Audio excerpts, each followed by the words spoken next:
começamos agora, então, mais um podcast que você já está acostumado a nos ouvir aqui na nossa conversa. O que queremos, né? A ideia, como vocês sabem, eu sou Márcio França, fui governador de São Paulo. Hoje eu estou trazendo dois convidados super especiais e a gente vinha conversando aqui um pouquinho antes sobre essa história de você ter aparentemente divergências, mas que você acaba, quando você vai conversando, vai percebendo que existem problemas em comum para diversas áreas, mesmo aquelas que parecem divergentes. É como se eu juntasse, eu comentei aqui, só existe corintiano, palmeirense, são paulino e santista como eu, porque existe o Campeonato Paulista, ou brasileiro, enfim. Se tivesse só o Santos jogando e o Santos contra o Santos, certamente ninguém teria nenhuma graça de torcer para o Santos. Então, é preciso ter as nossas divergências e, ao mesmo tempo, fazer das divergências algumas coisas em comum, daquilo que a gente pode ajudar a um e a outro. E como você está acostumado a nos ver aqui sempre, a ideia é conversar sobre o futuro do país, o futuro do Estado de São Paulo. E hoje eu trago essas duas pessoas convidadas, que têm muita experiência. Cleiton Freitas. Cleiton, hoje ele está trabalhando com aplicativo, luta por melhores condições, os aplicativos, o trabalho, a categoria, os aplicativos que surgiram há uns anos atrás, transformaram numa grande frente de geração de empregos, ou pelo menos de funções, né? Ele é professor de motorista de aplicativo, pela formação acadêmica que ele tem, é dono de um canal de motorista de app, portanto, tem uma liderança importante nessa categoria. Os motoristas, como vocês sabem, formam hoje um número muito grande em São Paulo. Muita gente, às vezes, porque está desempregado ou teve um problema, enfim, vai trabalhar como motorista de aplicativo para quebrar um galho e, por vezes, até se acostuma, enfim, e descobre aí uma profissão, uma atividade. E, do outro lado, o Elvio Fernandes, ele é taxista, é fundador da Academia de Taxi Driver, uma academia conhecida aqui em São Paulo, influenciador também digital, no canal Elvio Táxi, ativista na luta contra a precarização do trabalho dele, taxista, enfim, e durante muito tempo isso teve um conflito. Por alguns momentos, achava-se que talvez proibindo a existência de aplicativos, você conseguisse garantir mais sobrevivência. Depois se percebeu que é como se eu tivesse uma rede de televisão, um canal de televisão, um canal de rádio, e fosse tentar proibir a existência de, celular. E você não consegue evitar que os celulares surjam. Como você não consegue, uma televisão não consegue evitar que exista uma TV por assinatura. Então, o jeito foi aprender a conviver os dois lados e, ao mesmo tempo, aprender a viver com essas divergências. E aí, ao invés de ter hostilidade e agressão, eles passaram a perceber que juntos podem ter mais força, podem ter mais capacidade para influenciar, né? E a ideia exatamente era isso hoje. Hoje eles estão com um problema grave, combustíveis, impostos, regras, a falta de regulamentação do trabalho, proteção social, né? A questão do direito dos motoristas, que muitas vezes fica asfaltos, né? Então, nós vamos começar falando com o Cleiton, pela experiência aí, pelo que a gente está usando aqui uma ordem alfabética, tinha que começar por alguém, começa pelo C, que vai em direção ao E aí do Elvio, né? Então, Cleiton, como é que são esses teus anos aí trabalhando como no aplicativo, enfim, como é que você entrou nessa? O que começou a surgir para isso? Bom, primeiramente, boa tarde a todos. Márcio, um prazer imenso estar falando com você aqui e com todo o pessoal que te segue.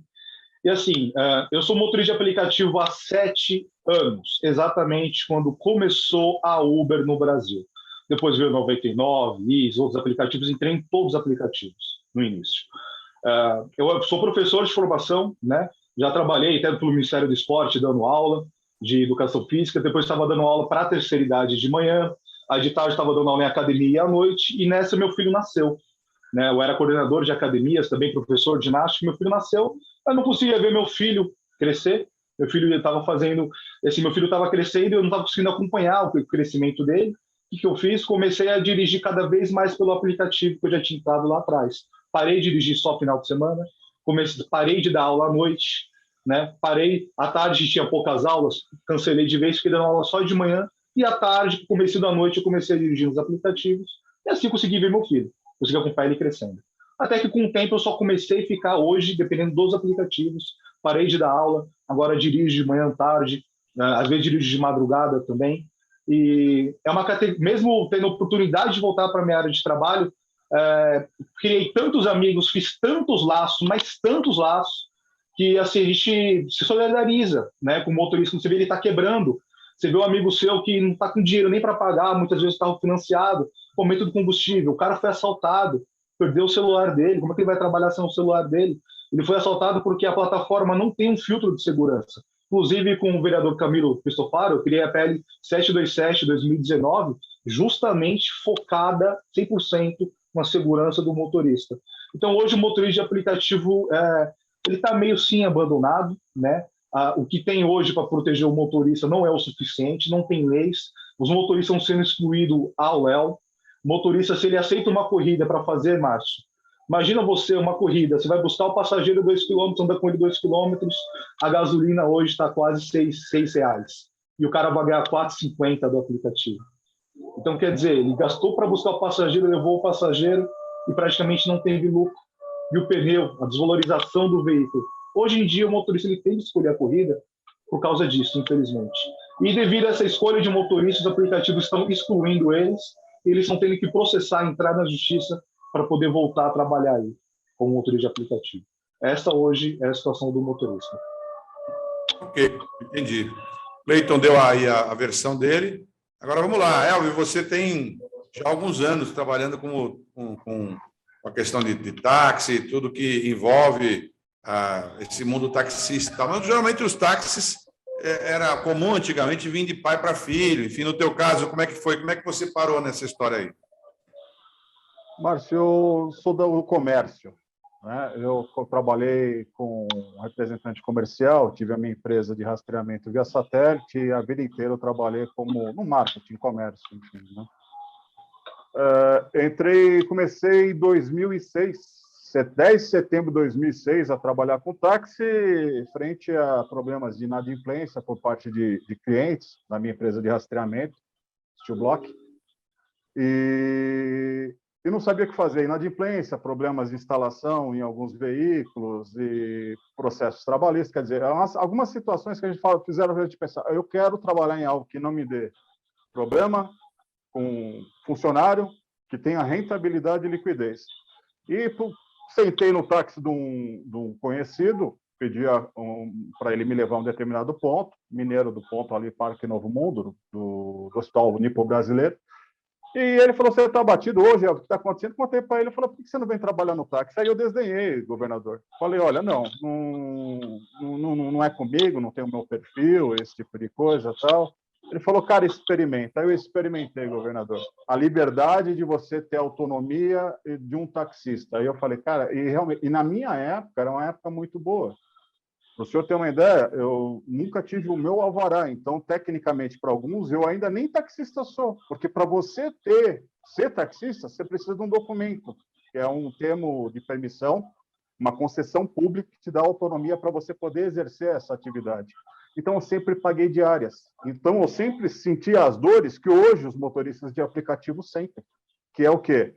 Muitas vezes serem explorados por parte dessas plataformas globalistas que impõem taxas exorbitantes e tarefas ridículas num segmento de mercado que é comum a todos.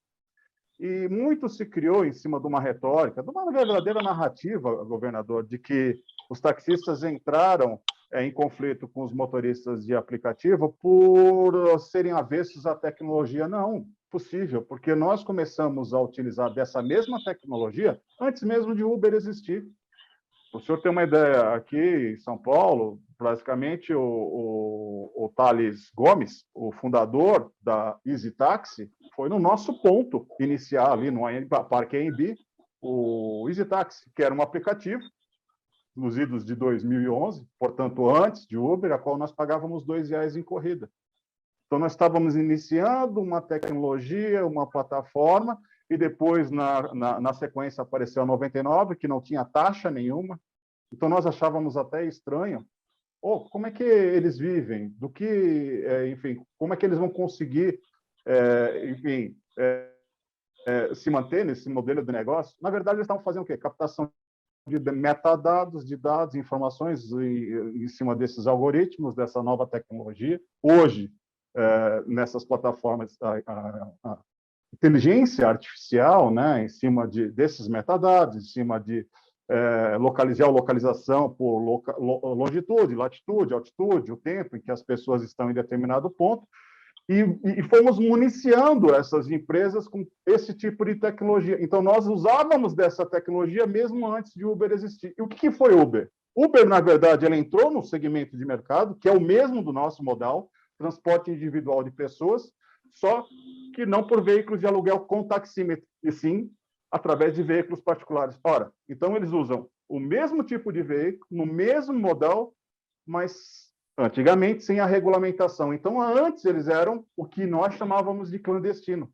Então, o conflito começou nesse momento em que eles não tinham uma regulamentação, eles não eram reconhecidos como uma categoria e entraram num segmento, no nosso segmento de mercado, pelas portas do fundo, com essas empresas globalistas e disruptivas, entendeu, governador? Então, não houve um choque, e sim uma readequação a uma nova realidade. O senhor falou entender no mesmo problema, na mesma dinâmica. Eu digo da coexistência num novo normal, num modelo de negócio em que antigamente nós ouvíamos como antagônicos e hoje nós vemos como, de repente, a solução, inclusive, para um problema de demanda. Porque naquela época, os taxistas tinham uma reserva de mercado de era 28.518 só em São Paulo, alvarás de táxi, que criavam filas em aeroportos, filas em eventos, uma pouca quantidade de oferta de serviço, uma demanda gigantesca, que era a especulação em cima de propriedade de compra e venda do comércio ilegal de alvará. E, então, a pessoa tinha comercializava um documento público, isso também não era certo. A pessoa tinha a concessão de uma permissão do Estado, no caso da prefeitura, e alugava para um particular. Quer dizer, então, naquele momento, eu era um indivíduo que sentia as dores de ser explorado por alguém que só especulava em cima de uma realidade de mercado a qual nós não estávamos conseguindo atender a contento a população. Então, o que a população? Pegou um modelo de negócio exatamente igual, que levava o munícipe do ponto A para o ponto B, teoricamente com mais conforto, mas como todo namoro em começo, ele é muito bom, e passado um tempo a gente começa a perceber as dores e a realidade dos fatos. Hoje nós vemos que existe uma depreciação, uma desvalorização, a uberização por parte desse modelo de negócio, em que existe uma real precarização, uma baixa qualificação por parte de alguns motoristas, e como foi no passado, em cima de vícios de taxistas, muitos dos taxistas que não tinham alvará passaram para as empresas de aplicativo, levando, inclusive, esses vícios e contaminando eles. E hoje nós temos o maior de todos os agravantes, que é o modelo de negócio não sustenta por uma taxa excessiva e, principalmente, pelo custo que é os insumos da operação, combustível, manutenção do veículo, corretiva e preventiva, e a baixa qualificação por parte de alguns profissionais. Basicamente é isso, governador. Deixa eu entender uma coisa aí, agora começando por você, para assim, uma coisa curta. Todos os dias você paga um valor para poder locar o veículo do proprietário da concessão, é isso? Que número é esse? No caso, era uma frota, né? Eu pagava para a frota. Hoje, ao longo da minha vida profissional, ao longo desses 16 anos, eu criei uma carteira com mais de 10 mil clientes e eu montei a minha empresa. A minha empresa hoje é TaxiZap, Traslados Aeroportos. Então, em cima da minha carteira, em cima do marketing que eu faço em redes sociais, usando a internet, usando os meios digitais, né, busca orgânica e direcionada através de impulsionamento, direcionado a tags, enfim, a regiões, a nichos de mercado, eu consigo passar essas corridas para taxistas. Então, hoje eu sou um fornecedor de serviço para taxistas. Minha empresa só trabalha com taxistas. Então, Enquanto eu estava trabalhando e pagando a diária, que no caso, naquela época, quando eu finalizei em 2018, chegou a ser R$ 161 o valor da diária, em que num mês dava R$ 3.400, mas eles pagavam para a gente o salário. Na verdade, abatiam do salário, que na época era um pouco menos do que R$ 1.000, né, 900 e tantos reais. Nós pagávamos R$ 2.400 para trabalhar, praticamente o dobro do que o motorista de aplicativo paga hoje, né, para alugar um veículo de uma locadora. E como é que, Cleiton, quanto é mais ou menos para entender aí a história de um aplicativo? Como é que o aplicativo ele cobra quanto de você para poder ele te mandar o cliente? Então, vamos lá. Lá no início, a Uber cobrava uma taxa fixa de 25%, a 99, 17,5%, né? A 17,9% a 99%.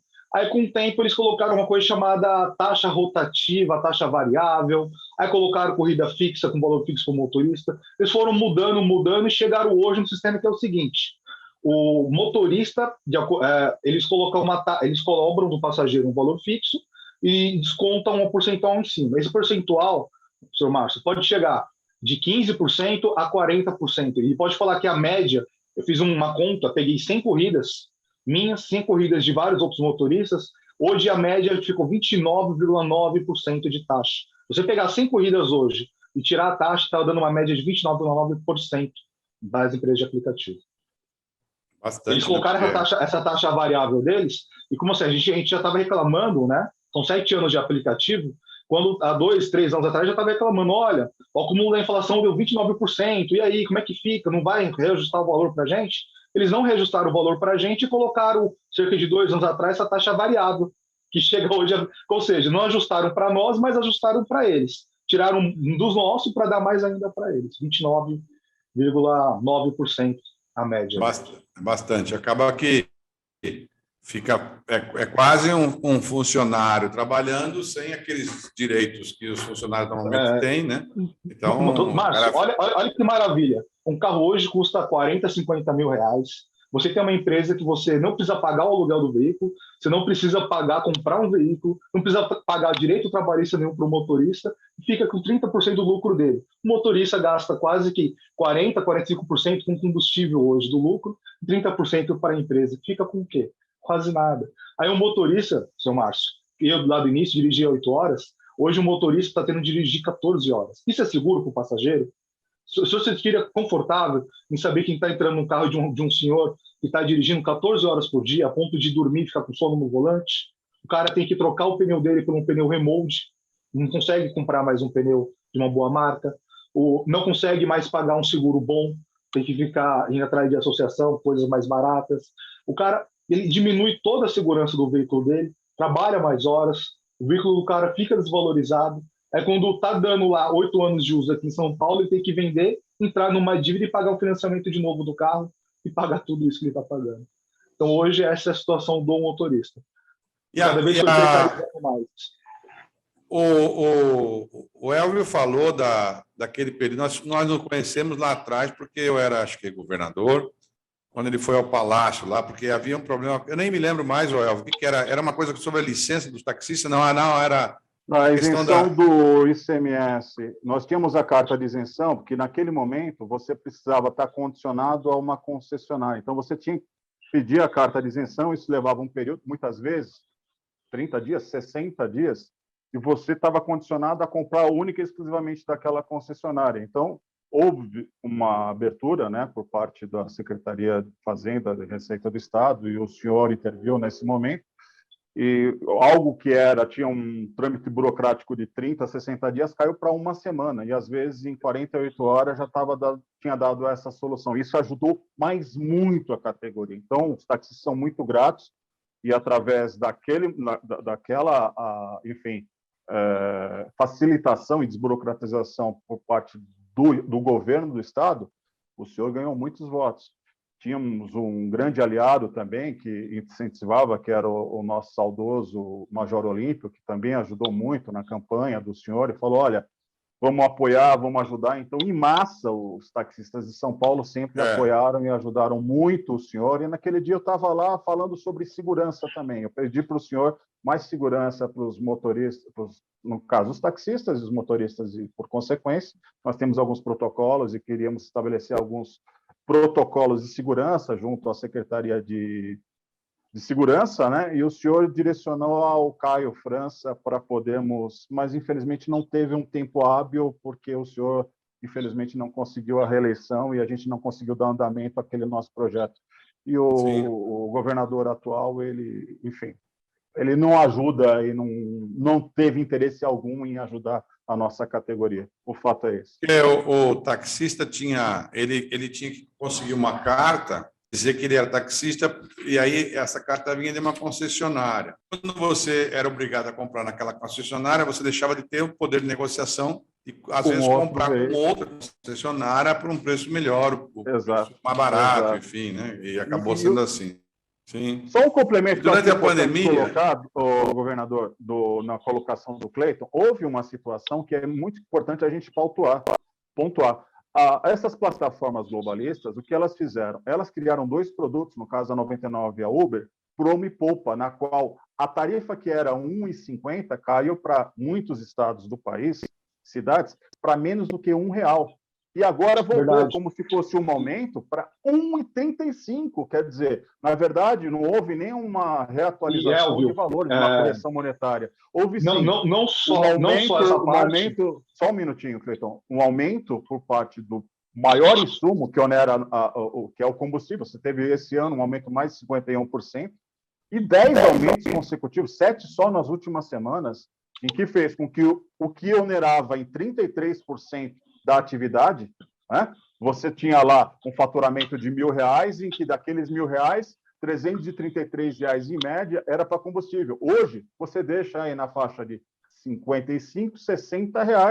Então, isso impactou demais a operação por parte dos motoristas e aplicativos. E, por consequente, um efeito dominó aos taxistas. Entendeu, governador? E isso está automaticamente ligado um modal ao outro modal, porque o que acontece? Quando o motorista ele não consegue reajustar durante 6 anos, o táxi já está ao 8 sem reajuste. E tendo que sempre, enfim, procurar maneiras de tentar subsistir. Nesse momento, a gente só subsiste. Muitos motoristas de aplicativo acabam comprando, comendo o pneu, o veículo, enfim. Teve esse reajuste, né? Esse reajuste que as empresas falam, porém, antes disso, elas haviam diminuído. Quanto foi o reajuste, Cleiton? Vou ser bem sincero, na prática, eu dirigindo na prática, uma corrida que dava R$5, agora está dando R$5,40. 40 centavos a mais uma corrida de R$5. Na prática, foi isso que eu vi. E tem corridas que, dependendo da taxa que eles cobram, teve ajuste nenhum. E, assim, antes, no passado, há cerca de uns quase 2, 3 anos atrás, a Uber e a 99 também, que são as duas principais, diminuíram nas regiões metropolitanas, não só de São Paulo, mas regiões metropolitanas do Brasil inteiro, eles diminuíram o valor da corrida em 17%. E agora que eles reajustaram o valor, eles, na verdade, eles só tiraram aquele desconto de que eles estavam dando 17% de quase 3 anos. Então, eles não aumentaram o valor. Essa é a grande verdade. Eles não aumentaram o valor. Né? Sim. Porque, qual é o percentual, Cleiton, que tem, digamos, se eu colocasse 100 corridas, qual é o percentual das 100 que responde à Uber, e qual é o percentual da 99 e qual é o percentual das outras, de cada 100, vamos dizer assim? A média que eu fiz de 100 corridas ficou 29,9% para as empresas. Fica entre 29,9% a 29,3%.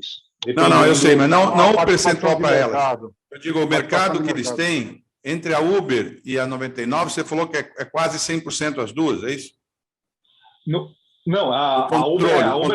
hoje a Uber e a 99 são as maiores, né? Mas é maior com quanto, assim? Quem tem mais aí? É Uber? A Uber, aparentemente, ela tem mais corridas, tem uma demanda maior, o preço dinâmico que ele chama, que é quando tem muita demanda, tem muita gente chamando e pouco motorista, que aí aumenta o valor do dinâmico, a Uber é que tem mais. Só que no Brasil inteiro, a Uber ela se destaca um pouco mais. Aqui em São Paulo, a 99 tem um bom papel, tem muito motorista que não roda na Uber, prefere rodar só na 99 devido a alguns filtros de segurança que a 99 tinha e a Uber não tinha, como, por exemplo, a Uber você era obrigado a aceitar dinheiro. No 99 você tinha a opção de não aceitar o dinheiro. Hoje a Uber tem essa opção também. Mas muita gente optava por rodar só na 99, sim. Eu mesmo já cheguei a trabalhar mais de um ano só na 99, sem ligar a Uber, porque a Uber me obrigava a aceitar o dinheiro, eu ia para a corrida e podia ser assaltado, como vários amigos meus próximos foram assaltados. Então, assim, a questão de demanda, a Uber está maior, mas a 99 tem um mercado muito grande também. Sim. Agora, nos táxis, quantos são em São Paulo, hein, Well? Táxi. Táxi hoje, porque, de acordo com o Tribunal de Justiça do Estado de São Paulo, tem um acórdão em que o táxi preto ele vai ser extinguido. Não se sabe bem como é que vai ser feito por parte do Departamento de Transporte Público, então se tornaria praticamente só o táxi de luxo e o táxi branco, né? Hoje está em torno de uns 30 mil, chegou a 34, 35 mil, uns 30 mil, mas muitos depositaram esse alvará nesse momento. Então, calculo na faixa entre 25 e 28 mil.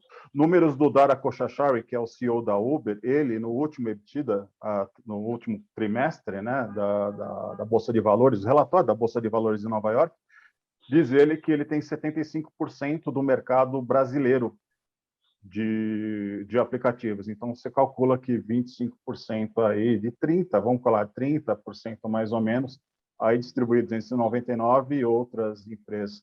Eu acho que nesse momento da pandemia, a 99 ela teve um aumento muito grande, até porque as taxas da 99 hoje são melhores e o modelo de negócio da 99 me parece melhor de se trabalhar do que a Uber.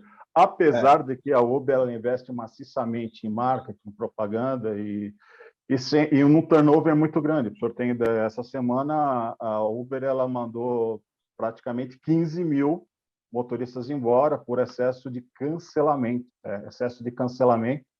e isso fez com que 1% dos motoristas do Brasil inteiro, em torno de 15 mil motoristas, num universo de 1 milhão e 500 mil motoristas no Brasil, perdessem a sua fonte de renda. Na verdade, é uma estratégia mercadológica até para poder valorizar, que essa semana entre a Ebitda e no dia que ela apresentou essa exclusão em massa por parte dos motoristas de aplicativo, a ação subiu 6 pontos na bolsa aqui no B3. Então, a gente percebe que uma coisa sempre está associada à outra, ao tal do turnover, né? Você tira aqueles que dão problema, aqueles que geraram boicote, que estão insatisfeitos, que conseguem mobilizar a massa para colocar gente nova. É a renovação por parte de empresas disruptivas. Para eu ter uma noção, esse período, vamos dizer que nós estamos já com uma boa parte, agora quase 60% da população vacinada, não é? E a pergunta é assim, durante esse período todo, esses 2 anos, nós tivemos, aí, certamente, todo mundo perdeu negócios, perdeu clientes, né? Em especial vocês, porque também a pessoa, claro, todo mundo tentou evitar sair. Quem tinha um médico, quem tinha uma consulta, quem tinha... Se eu pudesse evitar, ela evitava. Ainda que no táxi ou no aplicativo, ela tem um pouco mais de segurança, digamos, sanitária, do que num ônibus, né? O ônibus foi o grande causador, o ônibus, o metrô, todo o transporte público foi o grande causador de pandemia, porque as pessoas vão e acabam tendo contato, né? Ainda mais que eles reduziram, enfim. E se eu perguntasse hoje, você acha que o nível que está hoje, o Elvio, você diria que já chegou no padrão de serviço equivalente a antes da pandemia, no seu caso? Não. Está longe ainda, governador. Na categoria, sim, houve um aumento por parte dos usuários do serviço, porque a gente ainda percebe que um pouco da população ainda está em home office, um pouco da população ainda está assustada em sair. Não sei se esse número é 60%, mas, enfim, eu sei que houve um aumento, no caso do táxi, dos passageiros que migraram dos aplicativos do táxi, pelo alto índice de cancelamento por parte dos motoristas de aplicativo. Como os motoristas de aplicativo não estavam atendendo em cima de um boicote fomentado por eles mesmos, e não é simplesmente um cancelamento por cancelar, é simplesmente procurar melhores corridas, porque a pessoa ela não vai ficar rodando mais desembarcado sem o passageiro do que o passageiro. Então, ela está em um determinado ponto e espera tocar uma corrida mais próxima. A empresa alegando de que não estavam em área de risco, acabou excluindo esses motoristas. O usuário que, naquele momento, namoro novo, migrou para os motoristas de aplicativo, acabou voltando para o táxi. Por quê? Ele viu que a qualidade de serviço que eles tinham caiu, porque eles não estavam sendo atendidos, demoravam 40, 50 minutos para ser atendido e voltaram para o táxi. Aí, nesse momento, o taxista mostrou que ali o preço do taxímetro, muitas vezes, ele estava inferior ao que se apresentava para esses clientes na plataforma. Então, você percebe que essas empresas disruptivas vinham com dumping econômico e social para arrancar o concorrente principal, que é o táxi. Então, criou essas narrativas para excluir o táxi. E, nesse momento, você teve um aumento por parte... Mas, a grosso modo, você diria o quê, Elvio? Eu acho que uns 70% daquilo que era antes da pandemia, mas está muito aquém ainda do que é o nosso potencial. Na minha empresa, eu digo que houve um... Você 70%. Voltou quanto em relação ao que era antes? Na pandemia, o impacto foi muito grande, 90%, porque a maior parte dos meus traslados eram aeroportos, idas e buscas aos aeroportos. Mas agora, no comum, que a gente faz vários serviços, transporte de pessoas de ponto A a ponto B internos, litoral, interior, eventos, enfim, alguns eventos começaram, hotéis, o mercado gastronômico, cultural, enfim, a gente houve uma retomada aí, pelo menos 70% do que tinha antes da pandemia. Basicamente, os números são esses. Mas o impacto na pandemia, para a gente, foi muito grande. Aí, no teu caso, Cleito, quanto foi mais ou menos para entender aí, a tua redução aí? Então, no início, o que aconteceu? Teve um monte de motorista que quebrou, que perdeu o carro, somente os caras estavam com o carro financiado. Então, a financeira tomava o carro dele, ele ainda ficava devendo para ela com o nome sujo, sem aquilo que ele já havia pago, ele perdeu tudo. Então, muitos motoristas acabaram quebrando no início. Nós, motoristas, se unimos para ajudar com cesta básica, se unimos para poder fazer vaquinha para vários amigos que a gente conhecia, que eram próximos, para a gente poder ajudar a gente que já tinha o carro já quitado, né? E no meu caso, eu tinha um dinheirinho guardado bem lá no início. Eu tinha um dinheirinho guardado que eu ia viajar, acabei não viajando, como veio a pandemia. Esse dinheirinho, para mim, foi crucial para poder me manter também. Agora foi melhorando, com o tempo foi melhorando, senhor Márcio. E aqueles que quebraram lá no início, que eu falei, os motoristas que perderam seus carros financiados, muitos não conseguiram voltar para a plataforma. Então, hoje, hoje tem uma demanda alta para quem está com seu carro, igual eu, que tenho o carro quitado, eu consigo, ainda dirijo, então a demanda ela voltou o que era antes, sim, da pandemia. Mas ela não voltou o que era antes porque todos os passageiros voltaram. Por exemplo, eu tinha muito passageiro particular da terceira idade. Elas praticamente não estão saindo de casa até hoje. Elas não saem mais de casa. Eu dava aula para a terceira idade lá na Moca, então eu pegava, essas moram perto da minha casa, eu buscava elas, fazia as viagens, elas não saem mais de casa, é muito raro. Elas vão uma vez ou outra para fazer um exame quando realmente precisa. Mas a demanda de passageiro, ela, digamos assim, ela acompanhou, né? Ela abaixou um pouquinho em cada pandemia, mas, consequentemente, abaixou muito o número de motoristas. Nos grupos de WhatsApp, no meu próprio YouTube, eu vejo a galera reclamando. Eu fiz uma enquete, deu 40%, falou que já tinha entregado o carro para a locadora, ou então o cara ou então a financeira já tomado o seu veículo. Quase 42% é o número correto, dos motoristas saíram e falaram que não iam voltar mais, porque não tinha condições.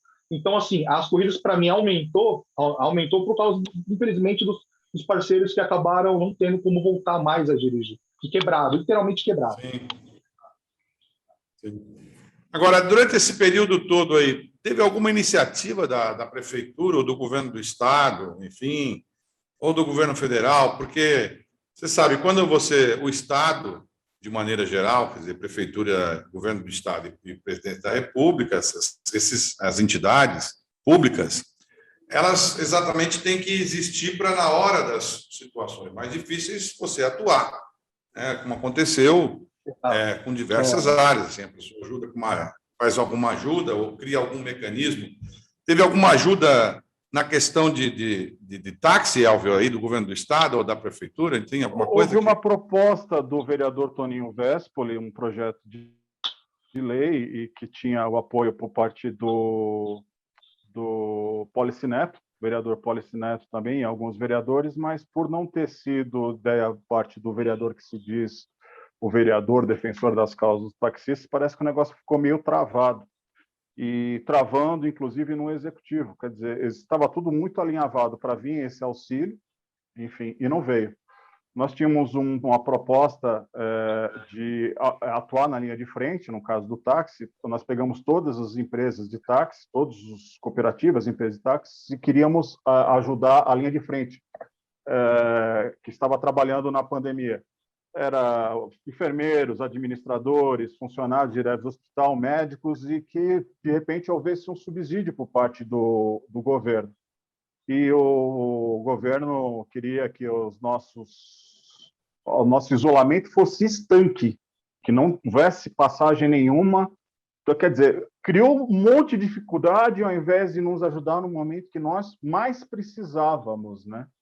E por parte dos motoristas de aplicativo, a prefeitura também criou, inclusive, alguns empecilhos do tipo rodízio por parte dos motoristas de aplicativo, de horários, de regiões e localidades, diminui a quantidade por parte de pessoas dentro do veículo. Quer dizer, isso impactou demais, demais. Agora, ajuda efetiva nenhuma, nem para o governo federal, Nem. só o auxílio emergencial, que isso foi para todas as categorias, mas, assim, especificamente para o taxista, não. E nem para uma motorista de aplicativo, também não. Nem aplicativo, né, Cleiton? Então, o aplicativo, o Policy Neto, ele tentou levantar essa bola, e a justificativa de onde que tiraria esse dinheiro para o táxi, para o motorista de aplicativo. Bom, o motorista hoje é cobrado, em média, aqui em São Paulo, 10 centavos por quilômetro rodado de imposto. E um motorista que faz cerca de 1.000 quilômetros por semana equivale a R$ 100 de imposto para a prefeitura. São 52 semanas, então 100 vezes 52 é R$ 5.200 de imposto para a prefeitura por um motorista de aplicativo. Então, o que foi tirado foi o quê? Tira desse imposto gigantesco que é cobrado no motorista de aplicativo. O motorista não tem isenção de nada, de PVA de nada. E esse imposto que eles já pagaram, estão pagando, tira uma parte e repassa um valor para os motoristas. Mas isso não foi para frente, infelizmente, e foi o que aconteceu. Muitos quebraram, muitos. Se não fosse a força de nós motoristas se ajudando, eu não sei o que tinha acontecido. Eu tinha sugerido na campanha de prefeito, me recordo, foi até uma sugestão de um amigo que me falou sobre a eventual utilização da sobra, que sobra nos cartões de transporte público, né? O cartão, a empresa geralmente dá o cartão para o seu funcionário com crédito mensal para que ele pegue o seu transporte. E, às vezes, ele pega uma carona, às vezes ele não vai, ou então, às vezes ele tem algum jeito que ele economiza aquele valor, e aí ele sobra um crédito no cartão dele.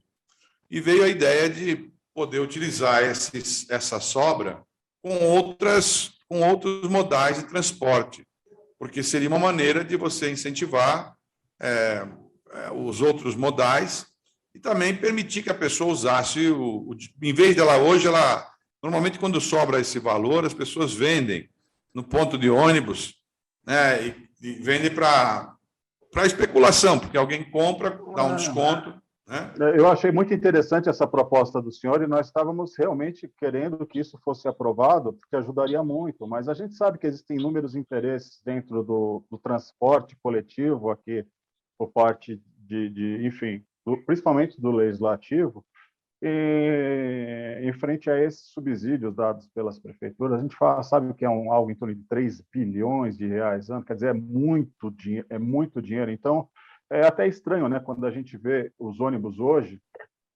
vazios, rodando em horários de pico nas grandes corredores, você fala, cara, para onde foi o usuário desse ônibus? Muitas vezes está ali dentro do veículo de aplicativo, muitas vezes ele está 4 passageiros acabam pagando mais barato do que uma passagem de ônibus numa corrida direcionada ali pelo aplicativo ou no táxi. Hoje, no caso, no táxi, porque, enfim, muitos voltaram até a utilizar o serviço de táxi. E existem outros mecanismos, tem algumas propostas propositivas também, governador. Tipo, nós temos a Lei Cidade Limpa aqui na Prefeitura de São Paulo, que impede, inclusive, de propagandas em veículos, no caso táxi, e poderia ser utilizado isso para uma fonte de renda alternativa por parte tanto dos motoristas de aplicativo quanto dos taxistas, porque a gente conseguindo revogar, no caso, os legislativos conseguindo revogar esse tipo de lei, E, enfim, isso ajudaria muito, negociando direto, criar cooperativa. Nós temos o aplicativo, o SP-Táxi, que ficou parado durante todo esse tempo. Era um aplicativo que veio num intercâmbio, num escambo entre o projeto lá, que era o Corujão de São Paulo, Saúde, né, para diminuir a fila da saúde, em troca da database, né, do código-fonte, database, do database, os algoritmos do aplicativo lá do Táxi Rio. Então, ele vinha como escambo. Só que não sei o que aconteceu nesse meio tempo, porque o Táxi Rio funciona perfeitamente, e aqui em São Paulo parece que não houve interesse nem por parte do ex-prefeito e nem por parte do governador que esse projeto continuasse e viesse a andar. Houve uma licitação, um chamamento, né? Foi transferido para uma empresa que era primeiro de Curitiba, do Sul. Uma empresa de Curitiba acabou perdendo na justiça para uma empresa de Minas Gerais, então a empresa de Curitiba conquistou de novo, que é a Alias Transporte, e o nosso aplicativo, que seria um recurso, inclusive, para poder fornecer o serviço para funcionários da prefeitura ou do Estado, está aí travado, parado há pelo menos aí uns 60 dias. Quer dizer, a gente percebe que não existe política pública para esses dois modais, governador. Nós percebemos Sim. que existe um descaso por parte tanto da prefeitura quanto por parte do governo estadual. Então, quando a gente... os motoristas de aplicativos se juntam e criam um boicote, querendo convencer a população, ele não está castigando a população, está mostrando, olha, a gente não consegue subsistir com 6 anos sem aumento da nossa tarifa, no momento de uma pandemia diminui o nosso rendimento, e nesse momento houve um acréscimo muito grande no principal insumo da nossa operação, que é o combustível. Então, transferindo essa responsabilidade para as empresas. Só que o que acontece? As empresas detêm o poder do cadastro e o controle total por parte dos motoristas de aplicativo. Então, uma das propostas seria que esse cadastro não ficasse por parte das empresas e sim viesse para quê? Para a prefeitura ou para o Estado. Por que não para o Estado? Porque o Estado, porque a gente está falando em âmbito estadual, a gente está falando, uma Uber saiu do Rio de Janeiro, veio para São Paulo para enfim, sonegar a ISS do Rio de Janeiro. Agora, ela sai de São Paulo e vai para Osasco para quê? Para sonegar o ISS, quer dizer, ela usa o viário público de determinadas cidades e acaba se isentando desse tipo de responsabilidade. Então, tem que sim políticas públicas, principalmente em âmbito estadual, para realmente a gente poder, sabe, sentar e negociar, e não ficar só nessa historinha de temos que bloquear, temos que criar comissões de taxistas. E eu acho que sempre o diálogo em todas as partes, que seja no poder público, no executivo, no legislativo, por que não no judiciário, se for o caso, mas principalmente ouvindo as dores do nosso usuário, porque ele é o munícipe, ele é enfim, o eleitor, ele é o pagador de tributos, taxas e impostos, e é, para mim, o meu cliente, o meu passageiro é o meu cliente. Porque hoje eu só subsisto em cima desses clientes, atendendo as principais necessidades deles. Agora, tem que valorizar o nosso trabalho. Tem Sim. que pagar a contento. Tem que existir uma política pública que venha a valorizar e não a uberizar a nossa profissão. Por isso que é a nossa luta. Cleiton, qual é que você tem aí algumas sugestões dessas mudanças que podem ser feitas? Por exemplo, você entendeu essa, né? Sim. O uso do cartão. Sim, o uso do cartão. Vamos lá, para o partes. Uma coisa que seria fundamental hoje, como eu falei, os 10 centavos que é tirado da corrida, eles poderiam ser aumentados que é pago pelo passageiro, que é tirada a parte do passageiro, entre aspas, podia ser aumentado para que fosse 13 centavos, 3 centavos a mais. Por que aumentar esse imposto? Porque no final do ano, tudo aquilo que o motorista rodou ser acumulado em janeiro, que é o mês mais fraco para o motorista de aplicativo, que é o mês que a galera está pedindo menos carro, né? A demanda cai muito em janeiro, e é o mês que a gente tem que pagar o IPVA, já que não tem como dar isenção do IPVA agora para o motorista de aplicativo, esses 3 centavos por KM rodado, que eu já fiz a conta, 5.200, quando é 10 centavos, pelo menos vai dar o quê? Uns 1.600 a 1.800 reais, que é o valor de IPVA do carro para o motorista. Podia ser feito um fundo de tirar 3 centavos e devolver esse valor para o motorista em janeiro. Isso acho que seria ideal, porque, infelizmente, o motorista ele não consegue guardar dinheiro hoje em dia. Ele fica rodando meio que na corda bamba. Então, se tirasse esse fundo, tirasse os 3 centavos e devolvesse para o motorista na primeira semana de janeiro, quando ele tem que pagar os impostos do carro dele, eu acho que seria show de bola. O próprio SP Táxi, que o Elbo citou, teve muito problema de gerência, né? Eu cheguei da consultoria para um aplicativo, e esse aplicativo, para se homologar aqui em São Paulo, se eu não tenho ideia, demorou mais de um ano. Vários aplicativos estão tentando e não conseguem. Por quê? Trocou o pessoal do Dori, trocou o pessoal do Bruno Covas, trocou todo mundo. Aí o cara não sabia nem o código-fonte. Aí trocou o pessoal de novo, infelizmente pelo que aconteceu com o Bruno Covas, trocou o secretário de transporte, trocou todo mundo da secretaria. Mais uma vez, o cara não sabia nem o código-fonte para poder criar uma dashboard entre a prefeitura e o aplicativo. Então, tá uma bagunça tremenda. Esse negócio de colocar regulamentação a cargo de município traz muito prejuízo para o motorista e para as empresas de aplicativo e, consequentemente, para o passageiro. Por quê? Porque se eu for rodar, por exemplo, em São Paulo, eu tenho que colocar um monte de adesivo no meu carro. Se eu for para Campinas, eu tenho que ter uma tarja na lateral do meu carro. Se eu for para outro estado, eu tenho que ter um outro tipo de adesivo no meu carro.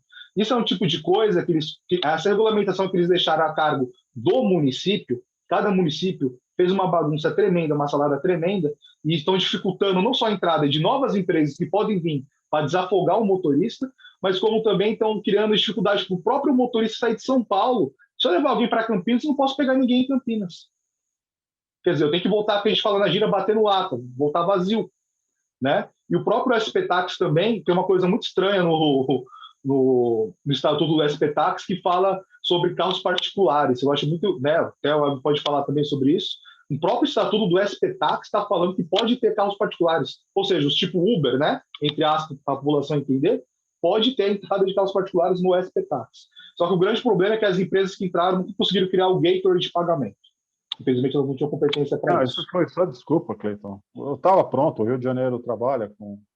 Olha, a gente, na internet, está igual a história dos aplicativos e de taxista, né? É uma falta de pulso, né? De quem controla.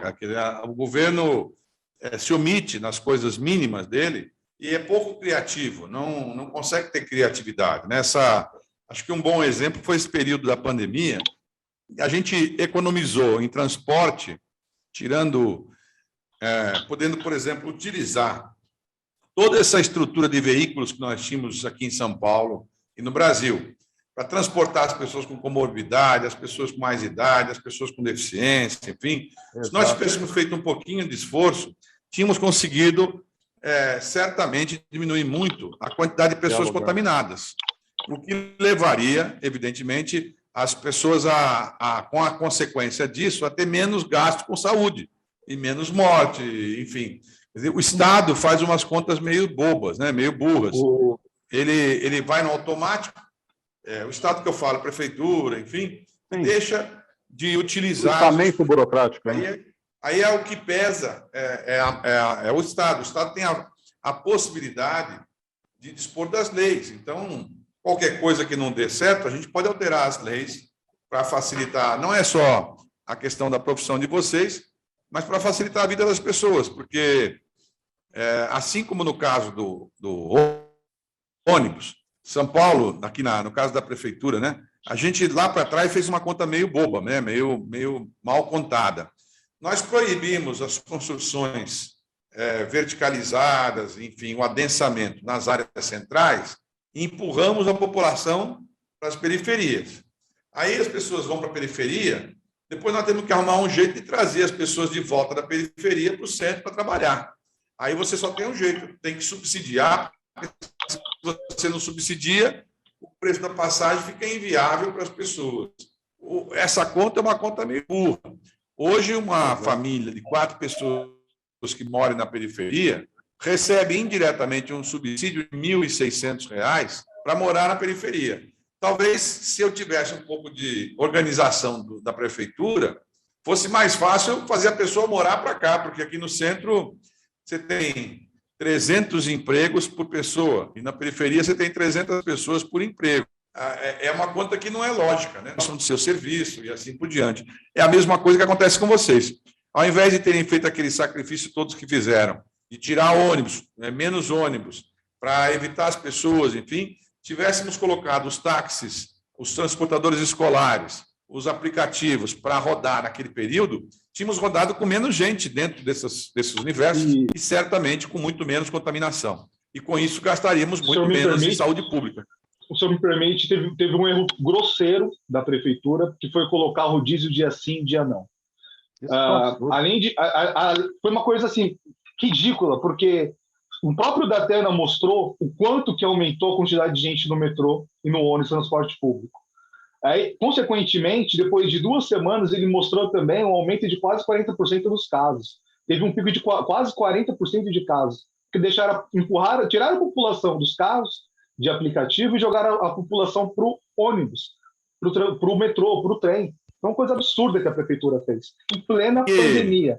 Governador, o diagnóstico que eu faço é assim, essas empresas globalistas, essas big techs, o interesse delas é o dumping econômico e social. Elas querem realmente quebrar o modal transporte e ficar só na mão delas. Porque você percebe que quando você tira e impede que, de repente, você consiga utilizar dessas plataformas, principalmente para a mobilidade, uma sugestão que o senhor acabou de dar mesmo. Você imagina que naquele momento que as escolas estavam fechadas, os próprios vans escolares poderiam fazer esse transporte dessas pessoas dos extremos para determinadas regiões, ou para o centro da cidade, ou para pontos em que ela poderia, enfim. Então, você percebe que quando você cria essa política pública com pensamento macro, global, você pode, inclusive, sair desse campo, desse modal, que seria a mobilidade, e usar essa mesma ferramenta. Nós estamos no epicentro de uma transformação tecnológica.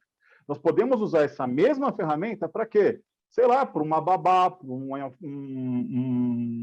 uma doméstica, para uma cozinheira, para um jardineiro, para um chaveiro, para um mecânico. Quer dizer, você tem as possibilidades de criar mecanismos e ferramentas e que nisso você tem uma gestão por parte de cooperativas, de associações, mas do próprio Estado, do establishment, também coordenando isso e não deixando na mão dessas big techs. Porque que elas fazem? Elas criam esses monopólios, esses oligopólios e destroem o mercado.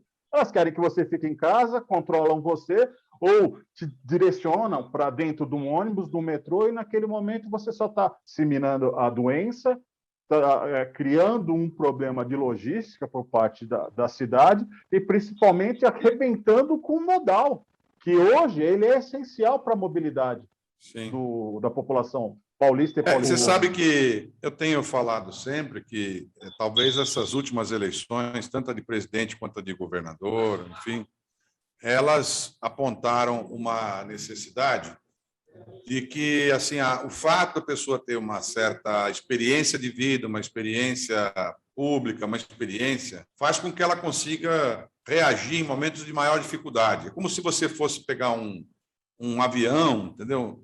E o piloto nunca tivesse passado por nenhuma turbulência. Então, ele, por mais que ele tivesse feito um curso bem feito, algumas coisas com a experiência da gente, a gente vai aprendendo a lidar com situações difíceis, né?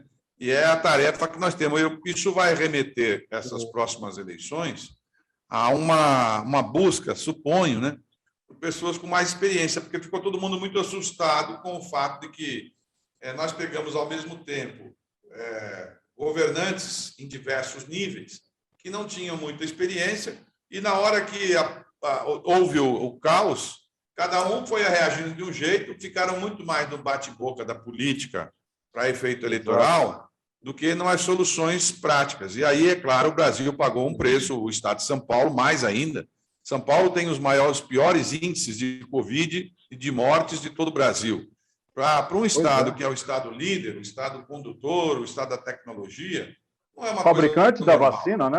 Não é, governador? Fabricante da vacina. E você fabricante da vacina. E você vê que essas gestões públicas, nesse momento em que mais precisava da experiência, criou-se narrativas tipo a ciência. Peraí, que ciência? A ciência, os especialistas dizem, peraí, vamos começar a ouvir o chão de fábrica, vamos começar a ouvir, de repente, o médico, a enfermeira, aquele que está na linha de frente, o motorista, o taxista, o profissional ali, porque muitas grandes ideias podem vir deles, e não de quem só está vendo por cima, pelo estamento burocrático, pelo sistema, e muitas vezes ele está vendo contaminado, vendo sem sentir a dor, sem saber exatamente aonde pode estar a solução. Por exemplo, a ordem das vacinações foi uma ordem completamente torta, porque o normal seria o seguinte: aqueles que têm atividade que não podem ser interrompidos deveriam ser os primeiros a serem vacinados, e com mais rapidez, com mais emergência, enfim, onde estão taxistas, aplicativos, entregadores de comida que continuaram trabalhando, médicos, enfermeiras, policiais, né? Levaram tempo para acontecer isso, erraram, não são só os 600 mil mortos, mas as pessoas que perderam seus empregos, garçons, buffets, produtor de eventos, tudo que é ligado a evento, transportadores escolar que eu falei, né? Gente que dificilmente terá condição de retomar, porque não tem mais, às vezes, as condições financeiras, e fora aqueles que vão ter sequelas, porque muita gente acabou adiando seus tratamentos de outras comorbidades, porque se você tem um problema de, sei lá, de tuberculose, de câncer e tal, você adiou o seu tratamento para não frequentar o ambiente. E agora nós tínhamos que, pelo menos, estar nos preparando para, na saída da pandemia, estar tinindo, tá tudo, ter o dobro do serviço, ter o dobro, funcionar 24 horas, quer dizer, as escolas terem final de semana, feriado, porque como é que nós vamos ter crianças competindo num concurso público daqui a um tempo? Quem ficou 2 anos sem aula com quem teve 2 anos de aula de ensino remoto? Porque na escola pública praticamente não teve aula, né? As pessoas não têm condição de ter Wi-Fi, computador, enfim, o que nós temos. Então, erraram tudo que podiam errar. Fala, Cleito, você quer dar uma falada aí, final? Sim. Uma coisa que o Elvis chegou a comentar no meio da fala dele, que é importante falar, e seria muito importante também uma política pública em cima disso. A Uber, quando ela lançou o IPO dela na Bolsa, né, o prospecto dela estava escrito que a própria Uber declarou isso publicamente. Teremos os valores mais baratos de corrida, nossa empresa irá subsidiar, nossos investidores irá subsidiar a nossa existência, os investidores deles, a fim de acabar com a concorrência, ou seja, não só acabar com o táxi, mas como com a 99 e as outras empresas. Meio aquele link que o Elvio falou, isso a Uber falou publicamente, o Dara falou isso, o CEO da Uber. E o que acontece? Uma coisa que eu luto muito seria o quê? Não tem como a gente colocar um valor no aplicativo para o passageiro. Tem que falar, olha, Uber, olha, 99, você tem que cobrar tanto. Mas tem como você colocar um piso mínimo que eles pagam para o motorista. Nós, hoje, motoristas, precisamos de no mínimo, um KM de 1,45, 30 centavos o tempo também, a taxa de partida, o valor mínimo de corrida a partir de R$7. Isso tudo é que o motorista precisa hoje. E não só, senhor Márcio França, que crie isso, mas que, além de criar, que também que acompanhe a inflação. Então, por exemplo, olha, ano que vem teve 2% de inflação, vai ter 2% de aumento. Mesma coisa o táxi, como o Elvio falou, está 8, 9 anos quase congeladas as tarifas, também, já que o sindicato, enfim, não está tendo um aumento, acompanha a inflação para não ficar defasado. Porque, assim, do jeito que está ficando, como eu falei lá no início, o motorista está usando o pneu remold, o motorista está dirigindo 14 horas, o motorista não está dormindo, o motorista não está se alimentando corretamente, o motorista está se arriscando na rua e colocando o passageiro em risco. Então, um piso mínimo para o motorista é fundamental e que esse piso acompanhe a inflação. Ok. Pessoal, olha, nós estamos completando 1 hora aqui de conversa. O nosso limite aqui é sempre de 1 hora. Eu quero agradecer muito a presença de vocês dois, tanto o Cleito quanto o Elvio. Como eu falei, 2 pessoas que trabalham numa lógica de transporte individual, mas que querem colaborar, querem ajudar. E tem uma coisa que eu acho que é muito importante, que vocês também talvez tenham convivido com isso e aprendido, talvez até pelas dificuldades, né? A representação real é aquela que é exercida por alguém que vive o problema de vocês. Quando eu me recordo a primeira vez que eu tive contato com uma pessoa que era cadeirante, na política, né? Quando eu era vereador lá em São Vicente, se elegeu um vereador cadeirante. Foi só a partir dali que a gente percebeu que a Câmara não tinha acesso para cadeirante. Porque, por mais que eu tivesse preocupação com isso, eu não vivia isso todo dia. Na medida que elegeu um cadeirante, ficou meio óbvio que ele falou, olha, ou vocês adaptam a Câmara, ou eu não tenho como ser vereador. Então, quanto mais esses modais, taxistas ou aplicativos, tiverem representações, tiverem representantes nas casas que fazem as leis, é diferente de você ter influência sobre um outro. Porque, às vezes, a pessoa até acha que quer te ajudar e tal, mas, no caso de vocês, se vocês têm um representante que é de vocês, é diferente, porque a pessoa depende daquilo para viver e sabe que depende daquilo para poder ser eleito. Então, as casas parlamentares, elas são casas que é correto que tenha a representação de todo mundo. Quanto mais você tiver lá dentro, mais força você terá para exercício daquela atividade. É uma questão de conscientização das categorias, que são muito grandes, claro. No dia que nós tivermos essa conscientização, certamente tanto taxistas quanto os aplicativos teriam força para eleger nomes em todas as casas parlamentares, o que seria muito bom, né? E quem sabe a gente está próximo disso aí com o tempo, porque nós vamos começar, ano que vem tem uma nova campanha eleitoral, é uma campanha que, como eu disse, vai ser diferente, porque existe um país e uma sociedade antes da pandemia e um outro pós-pandemia. Muitas coisas que eram verdades antigamente deixaram de ser. Eu me recordo, quando eu voltei em 2019 de uma viagem, eu comprei pela internet 2.000 máscaras, daquelas máscaras cirúrgicas, pela internet, por aquele Mercado Livre. Chegaram em casa as máscaras e minha mulher, no final do ano, filmou as máscaras, tem até nas redes sociais, brincando e tirando sarro com os meus filhos, falando, teu pai está ficando louco.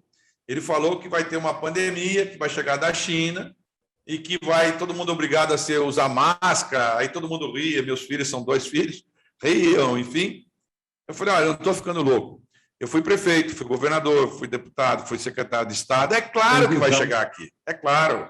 Então, se você tem mais vivência numa coisa, você é capaz de tomar atitudes antecipadas, o que evita problema. E se você não tem, você reage por instinto, né? Foi como aquela ideia deles fazerem, eu me lembro que em determinado momento eles colocaram para abrir os restaurantes, eles falaram que as pizzarias tinham que abrir do meio-dia às 16 horas, querendo mudar o hábito das pessoas comer pizza de manhã, né? Então é típico de quem não tem noção, né? Mas, enfim, nós vamos ter mais conversas aí. Eu quero falar depois com você sobre segurança pública, sobre a questão do combustível, que agora está na lua, né? O nosso combustível aqui está muito difícil para ser tocado. A questão comprei o gás hoje, paguei R$115. Pois é, R$115. Outro dia postei que o sujeito agora vai no açougue ou vai no mercado, entrega uma sacola de dinheiro para puxar meio quilo de patinho, enfim, 300 gramas de músculo. Governador, sabe o que eu... Duas semanas que eu não comia carne vermelha em casa. Comprei carne vermelha depois de 2 semanas. Governador, depois de 2 semanas. Isso que é o maior produtor de proteína do mundo, né? Governador, sabe que todo político precisa, na verdade, é se colocar na situação daquele vereador na cadeira de roda. Então, fica na cadeira de roda 24 horas. Vai lá, pega um táxi e roda 24 horas. Vai lá, pega um veículo para o aplicativo, roda 24 horas. Não adianta só colocar a camisa de lixeiro de gari, porque isso não resolve. Para tirar foto, sabe? Em época de campanha, não resolve. Precisa sentir as dores e, principalmente, compartilhar essa expertise, esse know-how. Claro. Porque e aprender a ouvir as pessoas. Exato. Aprender a ouvir, né? O Cleiton, eu falo, no caso do Dória, boa parte do que está acontecendo, eu avisei na campanha que ia acontecer. Eu brinco com as pessoas. Uma coisa para o senhor. O Dória nunca viu uma nota de R$5. Ele não sabe que existe, né? Ele não sabe para que serve uma nota de R$5, né? Porque ele não convive. Não é nem por mal, ele não sabe mesmo. Quando ele fez agora a isenção, a redução, aumentou os impostos de combustível, álcool, de diesel, ele baixou um ICMS no estado de São Paulo. Foi o transporte de avião. O querosene ele reduziu 50%. Porque outra coisa que o Dória fez, acha que é para todo mundo. O Dória, um carro que custava 50 mil, hoje está custando 54 mil, o Dória subiu muito os impostos em cima de carro. Então, hoje, se algum motorista quer trocar de carro, na concessionária, os donos de concessionária estão quase infartando. Um carro de 50 subiu para 54 mil, 4 mil a mais. Devido ao imposto. O Dória subiu o imposto de uma maneira astronômica. E eu vou falar publicamente, na sua campanha do senhor, tem vários vídeos do meu canal que eu peguei e apoiei o senhor e critiquei muito o Dória. E falava, galera, pelo amor de Deus, abre o olho com esse Dória. Né? O senhor falou que ele não sabe o que é uma nota de 5, eu não sei o que é uma nota de 200, não peguei uma até hoje. Não sei o que é a nota de 200. Eu só vi até agora os outros. Na mão, nunca me deram. Se me der, também não tem um troco no carro, então lascou. Então, vou falar para o senhor, que é o seguinte, sempre te apoiei muito, tem vários vídeos aqui eu criticando o Dória, mostrando quem era o Dória, e eu fico muito triste do senhor não ter ganhado para governador. Foi mal, a gente tem a vantagem que a democracia, assim, tem que ter paciência com ela, com todos os defeitos, e acaba uma eleição, começa outra. Nós vamos encerrando por aqui, passando o nosso episódio do Que Queremos, agradecendo muito aí o Cleiton e o Elvio. Vamos ter outras conversas, como eu falei, quero falar de energia renovável, segurança pública, enfim, mas vamos fazer isso em um próximo capítulo. Um abração para vocês, obrigado pela força. Obrigado, valeu, até mais. Um abraço, galera, até mais, Elvio, até mais, governador. Um abraço.